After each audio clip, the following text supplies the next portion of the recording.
नमस्कार दोस्तों, story world channel में आप सबका स्वागत है।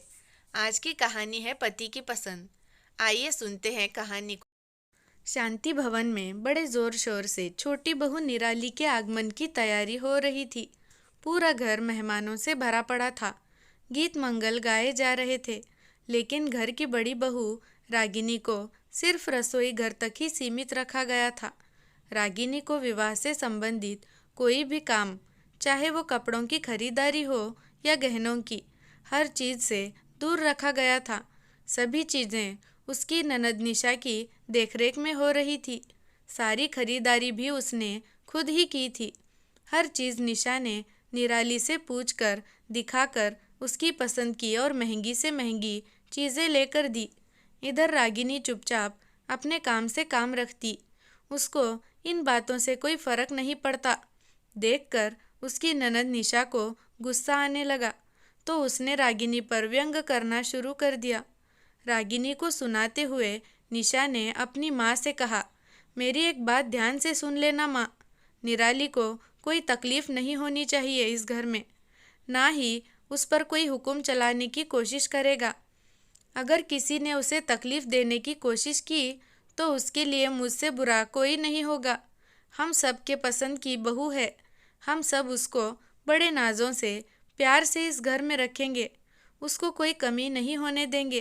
खासकर मैं तो उसके साथ सहेलियों की तरह रहूंगी।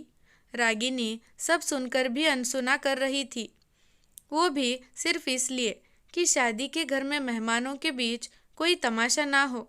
लेकिन अब सब कुछ उसके बर्दाश्त से बाहर हो रहा था। रात में ये बात अपने पति अमित से कही। देखो अमित, माजी और निशा का यूँ बात बात पर मुझे ताने देना और सुनाना बिल्कुल भी पसंद नहीं आ रहा। 5 साल हो गए अपनी शादी को, लेकिन आज तक मैं इस घर के लिए पराई और बुरी बहू ही रही हूँ। माजी का तो फिर भी मैं बर्दाश्त कर लूँगी, लेकिन निशा की बदतमीज़ी मुझसे बर्दाश्त नहीं होगी। या तो तुम जाकर उन्हें ऐसा करने से मना करो, नहीं तो अगर मैंने कुछ कह दिया तो उनके साथ साथ तुम्हें भी मेरी बात बुरी लग जाएगी। बिस्तर पर लेटे लेटे अमित ने मोबाइल देखते हुए कहा, तुम भी हद करती हो यार। ज़रा सी बात का बतंगड़ ही बना देती हो। कुल मिलाकर 4 दिन रहना है और हमें यहाँ, और कौन सी उनकी बातें तुमसे आकर चिपक रही है। वैसे भी समझदार लोग ऐसे मामलों में अक्सर चुप रहने की सलाह देते हैं। वैसे भी तुम इस घर की बड़ी बहू हो और बड़े पर ही परिवार जोड़कर रखने की जिम्मेदारी होती है। इसलिए तुम्हारी जिम्मेदारी बनती है कि परिवार की एकता को बनाए रखने के लिए तुम चुप रहो। आखिर निशा तुमसे छोटी है, और मान लो कि निशा की जगह तुम्हारी छोटी बहन होती तो तुम क्या करती? तब भी तुम मुझसे शिकायत करती नहीं ना? तब तो तुम चुपचाप सुनकर मुस्कुरा देती, ये कहकर कि बच्ची है, क्यों सही कह रहा हूँ ना मैं। तब रागिनी ने पलटकर कहा, बिल्कुल गलत कह रहे हो। अगर मेरी छोटी बहन ऐसा व्यवहार करेगी तो सबसे पहले उसे एक ज़ोरदार थप्पड़ लगाऊंगी मैं, और मुझसे भी पहले मेरी माँ उसे थप्पड़ लगाएगी, क्योंकि हमें बड़ों का अपमान करना नहीं सिखाया गया। फिर चाहे वो कोई भी हो, भाभी या बहन, सम्मान पर सबका समान अधिकार है। रागिनी की बात सुनकर अमित चुपचाप मोबाइल रखकर बिना कुछ बोले करवट लेकर सो गया। लेकिन रागिनी ने तय कर लिया, अगर वो चुपचाप रह गई तो उसे आजीवन अपमान बर्दाश्त करना होगा। इसलिए अब वो चुपचाप अपना अपमान बर्दाश्त नहीं करेगी। रागिनी और अमित की लव मैरिज हुई थी। दोनों एक ही कंपनी में काम करते थे। अमित के परिवार ने कभी भी परोक्ष रूप से इस विवाह का विरोध तो नहीं किया, लेकिन रागिनी की लाख कोशिशों के बाद भी अमित के परिवार ने कभी रागिनी को अपनी बहू के रूप में नहीं स्वीकार किया था। उसके हर अच्छे काम में हमेशा कमी और खोट ही निकाली गई। अगले दिन निराली के आने के बाद उसकी मुंह दिखाई की रस्म चल रही थी। जो भी उसका घूंघट उठाता, उसकी खूबसूरती की तारीफ किए बगैर नहीं रह पाता था। रंग रूप से गोरी सुंदर होने के साथ साथ 5 फीट 7 इंच लंबी थी। सभी मेहमान उसे देखकर एक ही बात कह रहे थे, क्या खूबसूरत बहू आई है घर में। कद काठी, हर चीज़ से परफेक्ट, किसी फिल्मी मॉडल की तरह। सरिता जी की ननंद ने बहू की तारीफ में 2-4 बातें और बढ़ा चढ़ाकर कहीं। तभी निशा ने कहा, अरे बुआ, निराली किसी ऐसे वैसे की पसंद थोड़ी ही है। मैंने खुद इस घर की छोटी बहू को पसंद किया है। आप ही बताओ, मेरी पसंद को कोई काट सकता है क्या? आप तो अच्छी तरह जानती हो मुझे ऐसी वैसी छोटी मोटी चीज़ें पसंद नहीं आती। निशा की बात में हाँ मिलाते हुए सरिता जी ने कहा, मेरी बेटी की पसंद हमेशा से ही एक नंबर की होती है, इसलिए तो इस बार इसे ही बहू पसंद करने की जिम्मेदारी इसके भाई और मैंने दे रखी थी। तभी तो हमारी छोटी बहू चांद का टुकड़ा है। वहाँ मौजूद मेहमानों के बीच खामोशी छा गई। सब रागिनी की तरफ देखने लगे, क्योंकि सावली सलोनी रागिनी सामान्य कद काटी की थी और उसे अमित ने पसंद किया था। लेकिन रागिनी अपने व्यवहार कुशलता सबके दिल में जगह बना लेती। आज रागिनी को निशा का कहना बहुत बुरा लगा। आज उसके मन के साथ साथ उसकी आत्मसम्मान भी बहुत आहत हुआ था। तभी रागिनी की बुआ सास ने वक्त की नज़ाकत को देखते हुए कहा, अरे खूबसूरती तो बस कुछ पल की होती है, असली खूबसूरती तो व्यवहार में होनी चाहिए, जैसा हमारी बड़ी बहू रागिनी में है। बड़ी बहू, तू भी कुछ बोल, क्या चुपचाप खड़ी सबको देख रही है? देवरानी के मुंह दिखाई की रस्म पूरी तो कर, बता तो देवरानी कैसी है? सभी ने हाँ में हाँ मिलाई और माहौल थोड़ा सा हल्का हो गया। बुआ सास की बात सुनते ही रागिनी ने अपनी खामोशी तोड़ते हुए कहा, जी बुआ जी। निशा और सरिता जी मुंह टेढ़ा करके घूर घूर कर रागिनी की तरफ देखने लगी।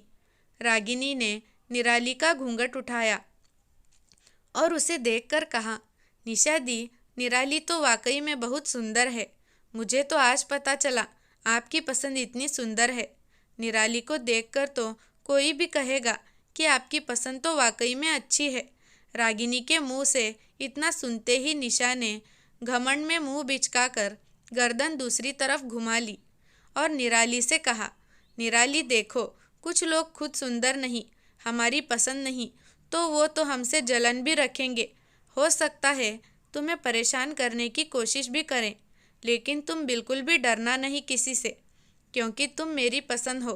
तुम्हें कोई तकलीफ़ देने या तुम पर हुक्म चलाने की कोशिश करें तो तुम तुरंत मुझे फ़ोन करना।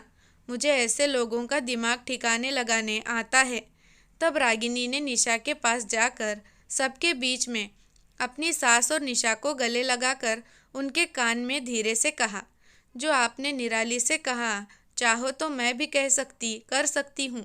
बेशक मैं आप सबकी पसंद की नहीं, लेकिन मुझे इस बात की बहुत खुशी है और गर्व भी कि मैं अपने पति की पसंद हूँ और हम दोनों एक दूसरे की पसंद से पूरी तरह से खुश और संतुष्ट हैं।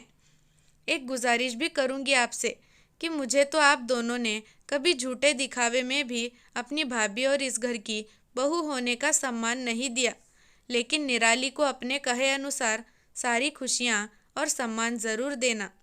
खासकर माँ जी आपसे उम्मीद करती हूँ।